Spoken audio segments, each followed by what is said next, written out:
Okay, so we all know the saying, there's only two things certain in life, and that's death and taxes, right? But what if I told you there was a legitimate way that you could avoid paying taxes? Are you interested? Hi guys, I hope you guys are all having a wonderful day. It is another beautiful day today here in California. For those of you who don't know me, my name is ChelseeRunnings. I am a residential real estate specialist working with buyers and sellers in and around Northern California.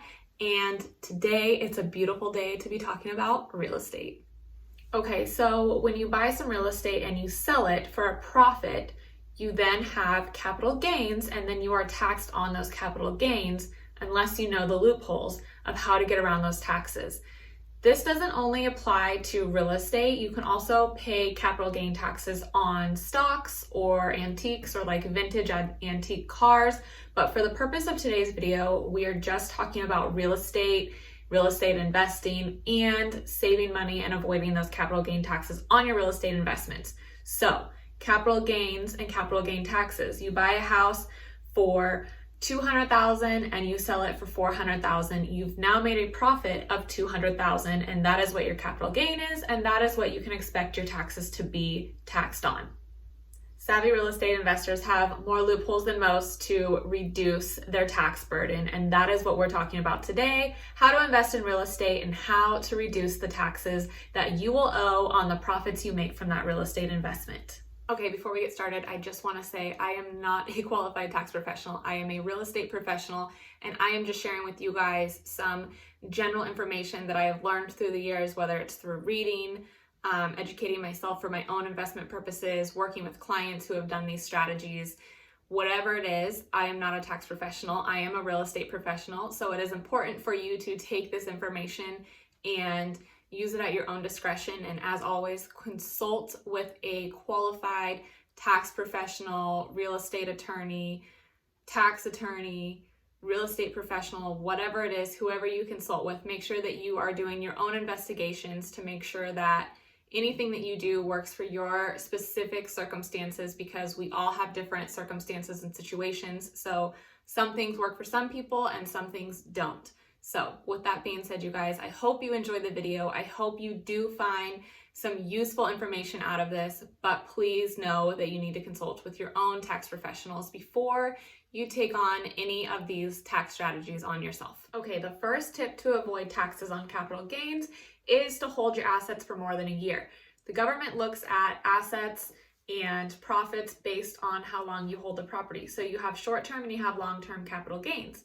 If you hold your real estate or your asset, but in this case, your real estate, if you hold your asset and you sell it and make a profit off of it, and you've done that all in under a year, you're gonna be taxed at your normal tax rate. But if you hold that asset and you sell it in 2 years or 3 years, however long, but you've held it longer than a year and then you sell it for a profit, the tax rate is lower because it's considered a long-term capital gain. So then you're taxed at a lower rate. And I'm gonna put a little graph up right here to show you guys the difference in a normal tax rate, which would be considered a short-term capital gain, versus a long-term capital gain tax rate.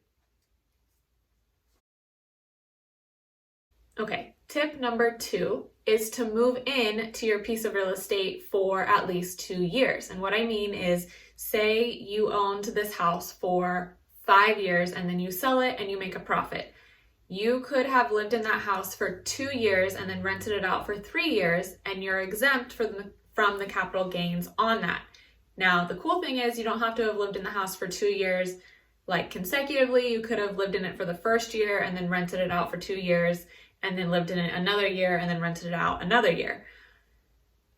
But basically, you have to have lived in the house for 2 years out of the 5 years that you've owned it to be exempt from the capital gains taxes. And what this means is, for a single tax filer, if you sell your house for a profit and you've lived in it for at least 2 out of the 5 years that you've owned it, you're exempt for up to $250,000. For a married couple, you're exempt for up to $500,000.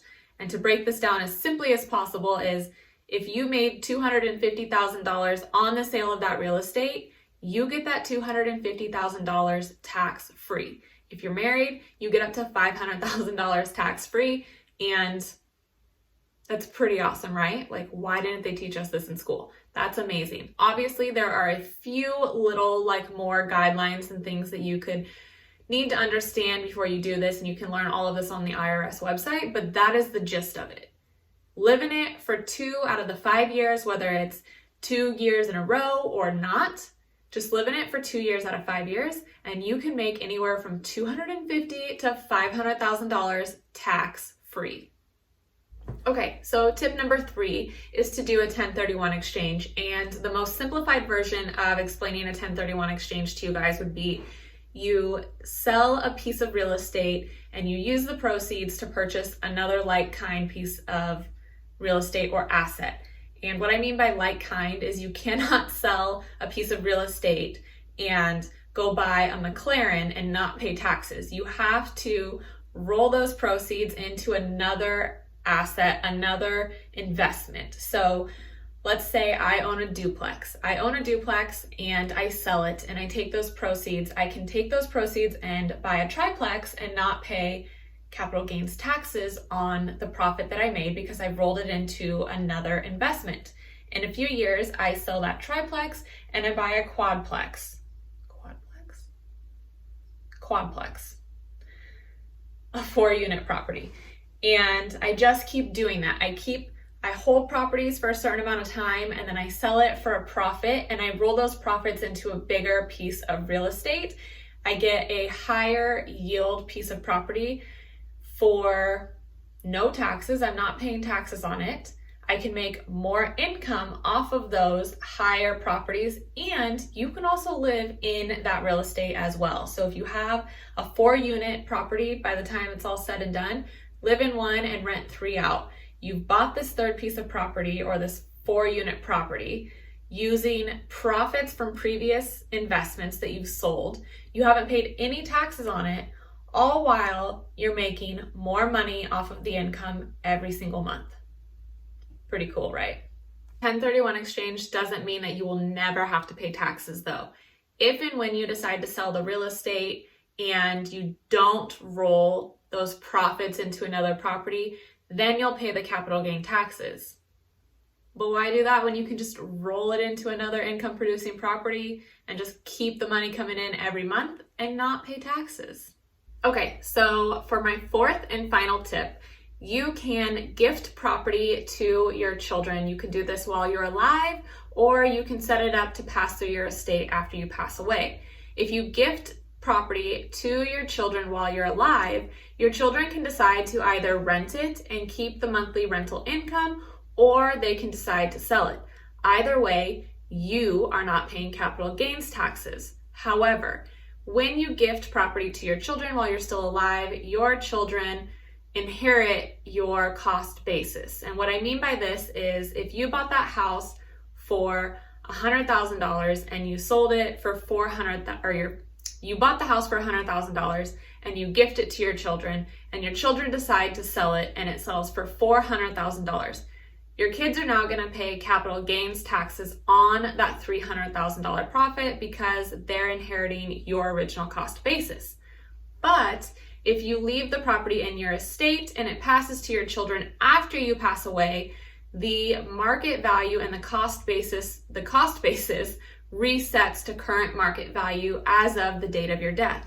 So if you purchase the property for $100,000 and your children inherit it after you pass away, the cost basis is then set to the current market value. And if the current market value says the house is worth $400,000 and your kids sell it for $450,000, they're only paying capital gain taxes on that $50,000 increase from the $400,000 market value to the $450,000 sales price. It's pretty cool, right? And talk about leaving a legacy. So knowing these 4 loopholes to avoid or reduce your tax burden on capital gains taxes, is it any wonder that 90% of millionaires are made through real estate? Thanks so much for hanging out today, guys. I hope you enjoyed the video. I hope you found some useful information out of it. Please like, comment, and subscribe. Come hang out with me every single week as we talk real estate investing, buying and selling real estate, life as a real estate agent, All of it, guys. Just come hang out with me. Make sure you hit that like button, hit that subscribe button, and until next time, guys, stay safe and stay sane.